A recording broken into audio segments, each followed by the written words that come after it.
Dear viewers, good evening to all of you. Today I would like to deal with third type of verbs, that is verb transitive and verb intransitive. వాటిని transitive verb అని intransitive verb అని అంటారు. తెలుగులో transitive verb అంటే సకర్మక క్రియ, intransitive verb అంటే అకర్మక క్రియ. సకర్మక క్రియ అంటే ఆబ్జెక్ట్ ఉంటుంది. This has an object. Sita married Rama అన్న. Sita married whom. వెర్బ్ మీద హూము లేక వాట్ అనే ప్రశ్నలు వేస్తే జవాబు వస్తే అది ట్రాన్సిటివ్ వెర్బ్. అంటే వెర్బ్ దానికి ఆబ్జెక్ట్ ఉందని. సీత లైక్డ్ లడ్డూస్ అన్నాడు. Sita liked what?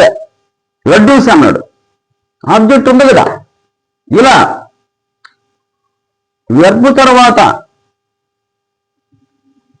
హూము వాట్ అనే ప్రశ్నలు కనుక ఉంచి, అంటే ముందు కూడా వస్తారు కానీ సింపుల్ గా అనమాట. Sita married whom Rama. Sita liked what? Laddoos. ఆన్సర్లు వచ్చినాయి కదా. అలా వస్తే అవి ట్రాన్సిటివ్ వెర్బులు. కింద నోట్స్ ఇది. అంటే అదే పాయింట్లు చెప్పి ఇక్కడ అంతే. ఇంట్రాన్సిటివ్ వెర్బ్ అంటే వెర్బ్ ఉంటుంది, దానికి హూము వాట్లకి జవాబు రాదు. Sita is sleeping what? Whom. Answer లేదు. సీత ఈజ్ స్లీపింగ్ దేని మీద కాదు. Sita is sleeping what? దేనిని లేదు. ఆన్సర్ లేదు. ఆన్సర్ లేనప్పుడు అవన్నీ కూడా ఇంట్రాన్సిటివ్ వెర్బ్స్. ఇలా ఇంట్రాన్సిటివ్ వెర్బ్స్ కూడా ఉంటాయి. చూడండి, die, lie, run, he is running, he is walking అన్నాడే, ఇవన్నీ కూడా ఆబ్జెక్ట్లు ఉండవు. ఇవి ఇంట్రాన్సిటివ్ వెర్బులు అంటారు. ఇవి తెలుసుకొని ఉండాలి. ట్రాన్సిటివ్ వెర్బ్కే ప్యాసివ్ వాయిస్ ఉంటుంది. ఇంట్రాన్సిటివ్ వెర్బ్కి ప్యాసివ్ వాయిస్ లేదు.